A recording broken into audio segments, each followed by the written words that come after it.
Welcome to the Feeling Lighter podcast. I'm Katie, here with the fabulous Lisa.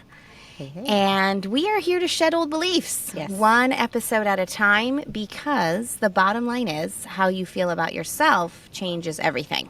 Yes. Which is why we started this podcast. Absolutely. So, how are you, Lisa? I am good. How are you? It's a loaded question. Yeah. I'm good. Yeah. I know. We've shared on the podcast before that Lisa and I don't. We live across the country from one another. And so we get together once a quarter and do 13 episodes together. I don't know what order they're going to release these in. So sorry, production, if I'm messing up your flow. But this is the first one. So we're getting our feet back on the ground after a couple months of not podcasting. Exactly. So we have some good guests coming up, and I'm excited to jump into our first one. I'm going to go for it. Same. Go ahead. Okay. Let's see. Our first guest today is Ali. Oh, no, I should have asked her how to pronounce her last name. I think it's Sempek. Am I saying it correct, Ali? Sempek, yeah. Yes. Okay. We're just going to be real. You guys don't even need to edit any of that out. Our first guest is Ali Sempek. She goes by Coach Ali, and she is an internationally certified wellness coach and founder, CEO of her own women's empowerment company. Ask Coach Ali. Oh, that's what it's called. I'm sorry. This is definitely our first episode in a while. Her women's empowerment company called Ask Coach Ali. After a decade of disordered eating and failing to hate her body skinny, Ali craved more for her life than a smaller jean size. Today, she's changing the narrative of what healthy looks like by helping women transform their relationships with food and who they see in the mirror. Welcome, Ali. Sorry for the choppy intro. No, that was beautiful. I love that I get to be the first guest on because it brings a little bit more realness to the conversation, right? Absolutely. And that's what we're here for. So I love it. I'm so glad I'm here. Well, I stumbled upon your Instagram account and I thought, I would love to have her on the podcast. This is part of the huge part of the work that we're trying to do here with the podcast and with WeShape is changing the narrative around our worth being defined by the pair of jeans we can fit in, by the number on the scale. It's a very, very ingrained, very difficult narrative to shift. So I want to start with how you got into the work that you're doing now. Maybe just share a little bit about your story, and then we can talk about some of these topics and how we can all begin to make these shifts. Absolutely. Oh, sorry, they're pausing us. Do I need to start over? Nope. Okay. We're just going to keep it real. Yep. All right. Okay. Furniture. All right. Okay, here we go. So if you want to maybe we'll start by, sharing your background and how you got into the work that you're doing today. Yeah, absolutely. Had you told me that I would be an empowerment coach 10 years ago, I would have laughed in your face and said absolutely not, right? I look at my own story as it really is this whole lifetime experience that led me up to what I'm coaching. I started tracking my food in middle school. I noticed that I was in a larger body compared to the girls that I was friends with. And, whether it was through society or my mom's relationship with her own body, or just the conversations I was having with other women, it was always this focus on being smaller, eating less, moving more, trying to be in a smaller body to be accepted.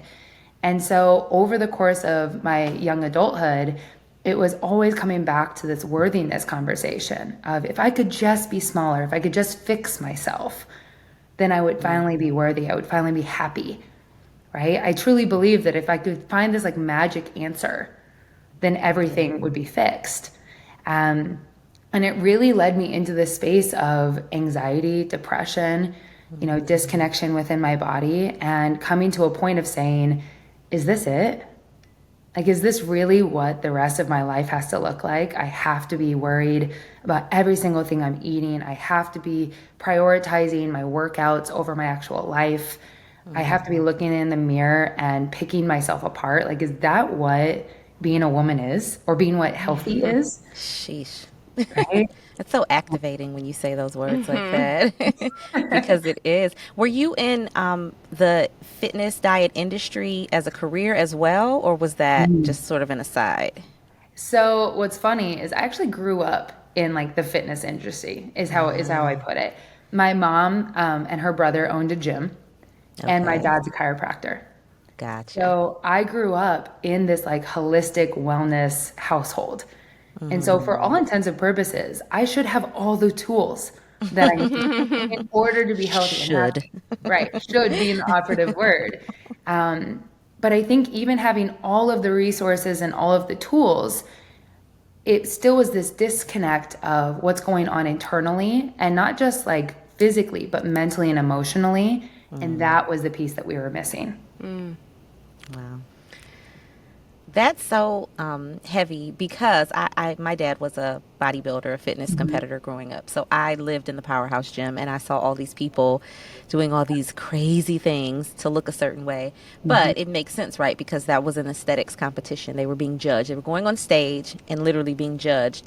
That is not the lifestyle that I wanted, but I equated that with health, with fitness, and with the goal and the desire. So along the lines of like how you grew up and what you saw, can you speak to some of those things, that those little subtle things that we like praise in diet culture because it's like the thing to do, but also really leads itself to like poor body image, potential eating disorders, all of the things, because people don't see the harm in them until someone like directly points it out.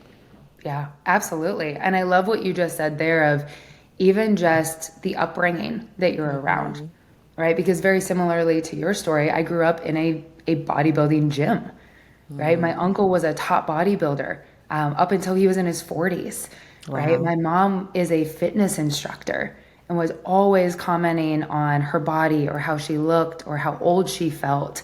And so it was all these little, I almost look at them as like microaggressions that you pull into your own life and go, well, if they feel this way and they look like that, like Right. how do I feel about my own body? Right. And it is like you said, it's sometimes these little habits that we're taught by the wellness industry, or I would say more the health and fitness industry, that we believe are healthy, that are actually over time really damaging. Yeah. One of the biggest things being dieting, right? The Yeah. common narrative is eat less, move more. And while, don't get me wrong, I do think to a certain extent, yeah, that's true, right? If we're just going by scientific purposes. But most people have adhered to that narrative since they were kids, whether it was subconscious or it was the way that their parents treated food and movement, or it was what they learned by, the other kids they were growing up with. We're seeing that happen younger and younger where it's, oh, well, I need to cut this food group out, or I Right. can't have carbs. The majority of my clients come to me scared of fruit because they've been taught at some point that sugar is bad, carbs are bad, that anything that, spikes your blood sugar is bad, right? And it comes back to this, again, like the worthiness conversation of they correlate good and bad to themselves. Right. Well, Right. and I think this is why I like having these conversations, because I want to talk about the root cause here, which is that we live in a culture that tells a lot of women, not directly, but indirectly, that your worth is directly tied to how you look. Right. Yes. And so unraveling that is complicated because I think like I was in denial for so long. I was watching everything I ate. I was, obsessed with making sure I quote unquote clean eating, that I was doing the quote unquote right exercises. And I would have told you that I was happy. Same. Yeah. But it was because I was just living in this tiny little box. And I hadn't acknowledged that there was such a greater world out there. Right. And there are so many places where I could put my energy, and I wasn't even aware that I could put my energy there because I was stuck putting my energy in the same space every day like a hamster wheel. And it's like I couldn't see outside of it to know that there was another option. So if I'm just going to be grateful for what I have and be like, yeah, I'm doing the things I'm supposed to, so I am happy. And it wasn't until I realized that like there's a whole life to live. Right. And all of my units of energy were being consumed by diet and exercise and quote unquote health. Then I started going, oh shit, I'm miserable.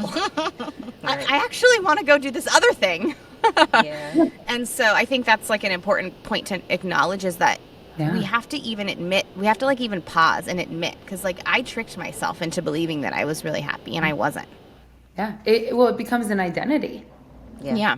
I think of in college, I was planning my college courses around when I could work out, which is very funny because I'm paying to go to college. I should Yeah. probably be prioritizing my schooling. And I actually had a friend ask me, like, why are you working out twice a day? Like, aren't you worried about that? Like, aren't you, like, maybe you need to dial it back? That's a And good I friend. I literally, was gonna say. yeah, and I literally was like, no, I'm a gym rat. Like, that's my personality, right? This is my identity. And Yeah. very similarly to your story, it took me almost to like rock bottom to really realize like there's so much more than just being obsessed with what I look like and how much workout, how many workouts I can do a week and fixing this one little piece of me when there's so much more to me. Yeah. And the fact that it just doesn't work. Like, No. that was the thing, is like it's in constant chasing of a body goal that you never achieve. Either you never achieve it or you semi achieve it, and it's not bringing you the joy that you thought it would. But then it's the next body and it's goal. the next body goal. It's like, oh, we can't stop there. Yeah. Keep going. That was my story. Like, I lost a little bit of the weight and I was getting all the compliments, but I'm like, oh, just like 10 more pounds. I'll just be perfect. And then the second I eased up off of what I was doing, I gained everything back. And I think the point that women especially need to understand is our bodies fight back. They are resilient. And just because we think of an idea in our head about what size we want to be, that does not mean that physiologically our body is like, okay, girl, I got you. No, like we have genetic set points. We have other things that influence, our weight and our size and our shape. And I think, to your point of like, eat more, eat less, move more. Yeah, it can work, in a way, but not really, because at some point our bodies stop, they fight back, our metabolism slows, things happen in our lives, our hormones change. Like, we can't control our bodies the way the fitness industry tries to teach us that we can. We don't have that level of control. And diet and exercise is such a small part of what influences what our bodies look like. And for some people, that's like a huge bummer. And I get it when you've had this idea, like, if I could just be that size, everything will go great. I blame all that on like diet marketers. They're brilliant, right? Because the videos will show like someone in a large body sitting there sad and depressed. They're lonely. They don't have a partner. They don't have a good job. They're broke. And then all of a sudden, the fat melts away and they're thin and they're running on the beach with a lover and they have a yacht and they're happy. And we literally believe as little girls, like, oh, that's what I need. That's what will change my life.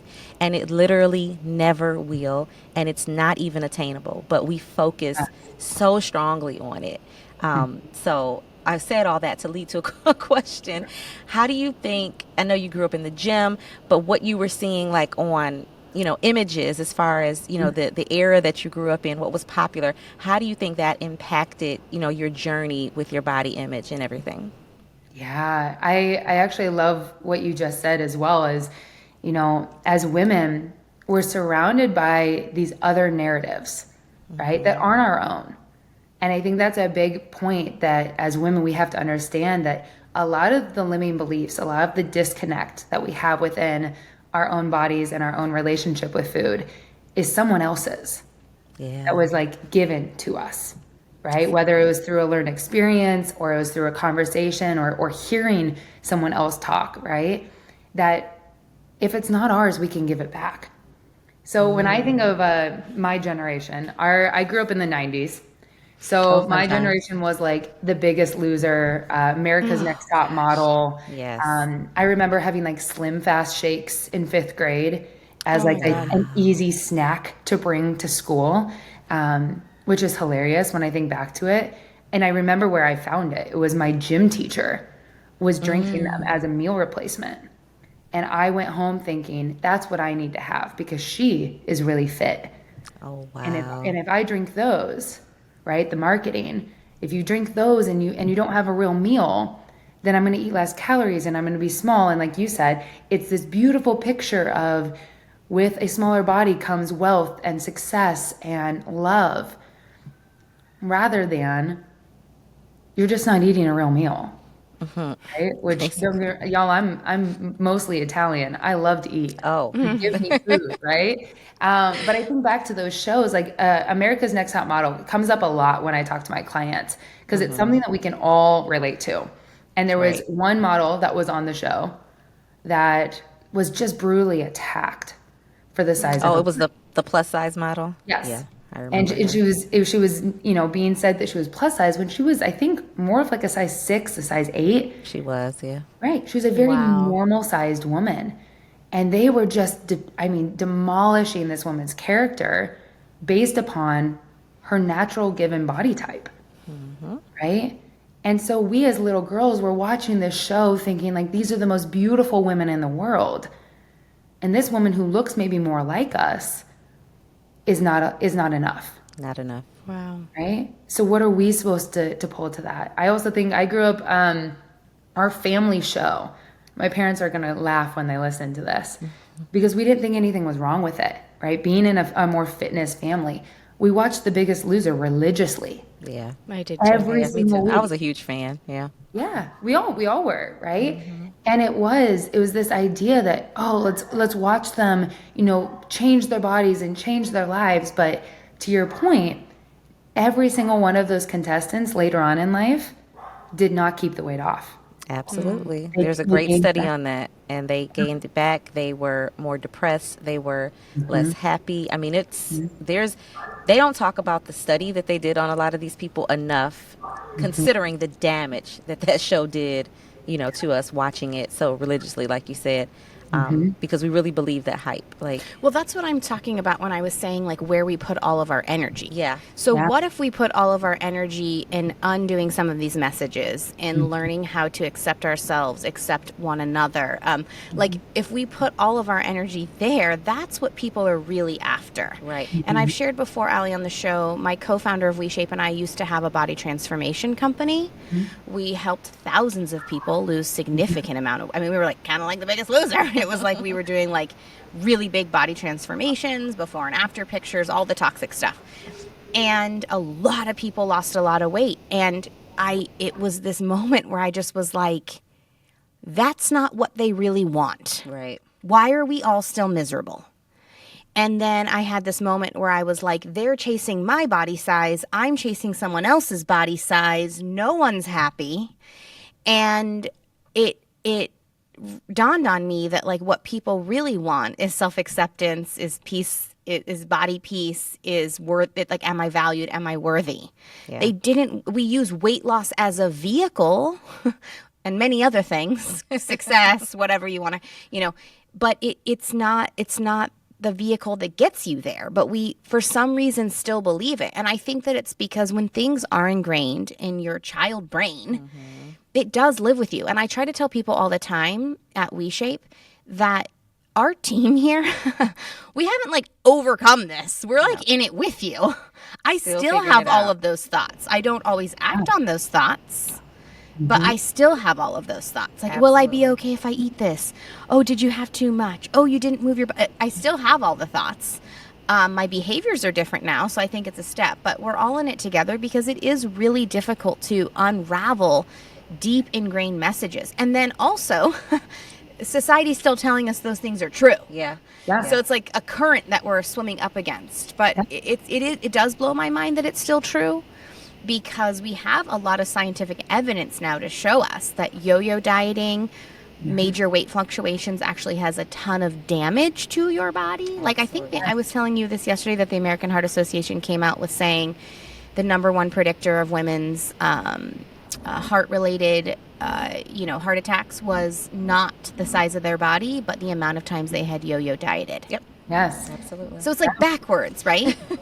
So anyway, I think it's important to talk about how it's just like it's so ingrained, but it's so not true. Yeah, well, exactly. But it's to both of your points, it's an identity, right? It's something that we have ingrained in ourselves from generational trauma, from learned experiences, but also it's what makes money. Yeah, that's the And key. I hate that conversation, but It does. when my clients bring it up, they're like, but I just feel this like strong urge to diet again. Like, why? If I know it doesn't work. And I'm like, well, what makes more money if you think about it? A confident woman who knows her worth, who respects her body, or a woman who thinks all of these flaws and all of these insecurities are true and will constantly buy back into the system Yeah. because the diet tells her that it's her fault Yeah. and not that it's the system's problem. Yep. That is so true. I mean, yeah, our company, our body transformation company, made the Inc. 500 3 years in a row. It does make a lot of money. Yeah. And I think that a lot of people who are even behind those companies, because I was, truly believe they're helping people. Yeah. And that's the other tricky, complicated part of it. And so there's a lot of unraveling to do here. But what I'd like to talk about is sort of the other side of this, Ali. And sort of how you feel about yourself today and what you wish you could have told that other version of yourself that was on that hamster wheel. Like, what are you going, because what you're telling people is you've unsubscribed from those things. And what does your life look like today as a result of that? Ooh. I loved what you said earlier that like we still have these thoughts. Right. We still pick ourselves apart. We're still growing and evolving. But where I'm at now, it's funny when I look back to where I was and how obsessed I was with food, with my body, and even the first couple of years that I was coaching, I was still so in it. And now I think the most beautiful part is that like I'm neutral. That it really isn't something that lives in my brain anymore. It's not even something I love talking about, even though it's my job, right? Because it's just not a piece of me anymore. It's a piece of who I once was. And I love to say, like, your past creates who you are, but it doesn't define who you become, right? And so if I could look back on my younger self and tell her just like, you are worthy. Look at all of the things that make you so uniquely yourself, right? And everything that you're going through right now is going to create this resilient, confident woman that you're going to become, right? There is a reason for it. Because I think when we're in the middle of it, and I think anybody listening or watching this is thinking, yeah, but like I'm in it, right? And I don't see a way out, Yeah. right? And sometimes all we need to be told is, you're not crazy, you're not broken, there's nothing wrong with you, right? You've been taught this decade over decade, but there is a way out, right? If you want there to be, right? And I look at where I'm at now of saying like, I've gotten to help hundreds of women come to terms with this and stop dieting and fall in love with who they are. But it's not it's not a magic pill. It's not let me snap my fingers and I'm going to feel magically incredible in my body the next day. Like we were saying, if it was, I would make a whole hell of a lot more money. So Right? you would rival diet culture. Yeah, if that right. was the case. Diet culture would be in its grave somewhere, and we'd all be Yes. thriving, right? But it's the hard work of looking at ourselves and saying, okay, if nothing else changes, do I like who I am? Yeah. Right? And I think that's the bigger conversation is like you said, talking to these women about food and our body is a control. And what are we trying to control? What thoughts or feelings are causing us to take those actions, right? What's missing? And that's the piece that I really love digging into. Yeah. It's the mental part, it's the emotional part, sometimes it's the spiritual part, but Yeah. we spend all of our energy on the physical part and what we look like. But I always tell my clients like you are so much more than a body. Like at the end of the day, if God forbid you were in an awful accident and had no more access to your body and its capacity, you would still be a worthy, valuable human. And that's really hard for some people to swallow. They can take it for other people, right? Like, yeah, I know my grandma, she's older, she looks different, but she's still valuable. I don't care what her body looks like. We can say that to a friend or other people, but when it's us, we just really, I don't know, we're just so hard on ourselves. And I know that, again, that's something that we've been taught, but just imagine the peace that comes with like letting go of this idea that you ever have to look a certain way and that you ever have to be a certain size or a certain shape or weight.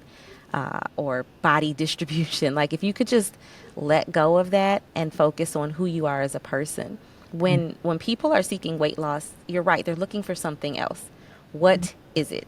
How can we work on that? How can we get to the root of that? Most people, or not most, but a lot of people will be like, I just want to, look good for my 10-year reunion. I just want to look good on the beach. And I get it. And I'm never knocking people who are looking to improve their aesthetics. That's your business. That's your right. I believe in body autonomy. But just know that when our goals are superficial like that, it's going to be really hard to stick to anything because there's no deep-seated why behind it. So if we can get to the root, the deep-seated why are you doing this diet for the 18th time? Why are you on this juice cleanse again? Like, what do you want out of this? Yeah. And when you really talk to people, as I'm sure you do as a coach, and I do the same thing, we find out it's like, no, I want to feel better in my own skin. I want to have better relationships. I want to, go for that job. I want to feel sexy. Like there's so many other things that have nothing to do really with the size, shape, and weight of our bodies, but we have attached the two, and it's really, really hard to do the work to separate them. But, well, it's like I can see why it is hard to detach from it because, like I was saying before, the culture reinforces that. Absolutely. So if I don't adhere to that, for instance, there's like so many different scenarios, but like mine was if I don't detach from my obsession with healthy eating, I will die young, I will get cancer, and that's all fear and that's all control. Yep. Right? And so that's a safety mechanism. And then like having to dissect like, why do you need that control? Why are you afraid of that? What happens if you let go? Have you considered that the constant nervous system stress of being hypervigilant will actually probably cause the things you're trying to avoid? Yes. It's like having to go, but then you have other people who are like, oh, well, if I don't look a certain way, I might not find a partner. But then having to sit with like, do you really want that kind of relationship anyway? Right. Yeah. Do you really want to be with a person that doesn't care about you and is only, so it goes deep and it's hard work, and each path is hard. The path to self-acceptance and self-love and that deep work is hard work, but so is staying on the hamster wheel forever. Yep. And so both are never going to end. So I always say just pick your heart. Pick your heart. Although I will say from my experience, this new path does make me feel like I make progress. Absolutely. Versus the old path makes me feel like I'm just doing the same thing over and over again wrapped in a different package. So I'll give that. I'll give that. That's actually something that was a very like pivotal moment for me. I specifically remember hated my job. I broke up with my boyfriend. I was living back in my hometown. I was going over to my parents every single night, and I just kept telling my dad, like, I don't know why I have to try so hard. Like, why is it so hard for me to be happy? And I was blaming it on my body. I was blaming it on food. But like you're saying, it's all interconnected, right? It was affecting my relationships. It was affecting my career. It was affecting just like who I was. And he point blank said, Ali, you are doing the same shit different day and expecting a different result. And that is the definition of insanity. Right? Yeah. And it took me hearing that from someone I respected so much to have me realize, oh, all of these different diets, these different programs, these different things promising me a different result are, like you said, the same thing wrapped in a pretty bow in a different package. Yeah. But they're the same exact thing, right? They're just another action that's trying to give me a result versus who I actually am. What's the root cause? What am I doing differently that's allowing me to show up differently? Absolutely. Well, I hope our listeners can take some inspiration from you. And I always tell people, like, I think of the diet and exercise industry as a carousel. It's attractive. It sounds like it's going to be fun. You can buy a ticket to hop on. But like, we're always here to catch you if you want to jump off because you get a little dizzy after a while. But before we let you go, Ali, I'd love for you to answer the big Feeling Lighter podcast question, which is, what's a belief that you no longer that you used to have that you no longer have that has impacted your life in a big way where you can just feel so much lighter now? I think a big limiting belief that I used to have was that I was stuck. I'm actually going to give you two, and I know I'm not supposed to, but We'll take it. one was that I was stuck, and a big shift that I shifted into was nothing is permanent, everything is your choice. Right? Because when we look at the factual evidence of our lives, literally nothing is permanent. Things are always evolving. Yeah. And you are the only person that's in charge of that choice. Right? And another limiting belief was that I am too much. Right? We hear I that was one. simultaneously too much and not enough at the same time. Yeah. How does that work? I feel that because I think so many women feel that same way. Yeah. And I love this quote that I say to my clients all the time is, stop shrinking yourself to be more digestible for others. Yeah. They can choke. Right? Yeah. Because Let him choke. yeah, let them choke. Like, let yourself take up space. Yeah. Because you were built to be this like beautiful, bold, energetic human that people gravitate towards, right? You are the only you that has ever been put on this earth. And if that's true, there's something about you that you need to give the world around you, right? That no one else can give. So let them choke. And you can't give that when you're obsessing about your weight and the scale and your diet. And, you can't give that. The world misses trying out. to be everything for everyone else except for yourself. Yes. That is good. Can you tell everybody where they can find you? Yes. Yeah, come hang out. All of my social media is Ask Coach Ali. So it's just ALI. Website is the same as well. It's just askcoachali.com. I am a big advocate for conversation. It is always me responding. So if this, resonated, if this hit home for you, slide in my DMs. Let's talk about your story, and I'm excited to meet you.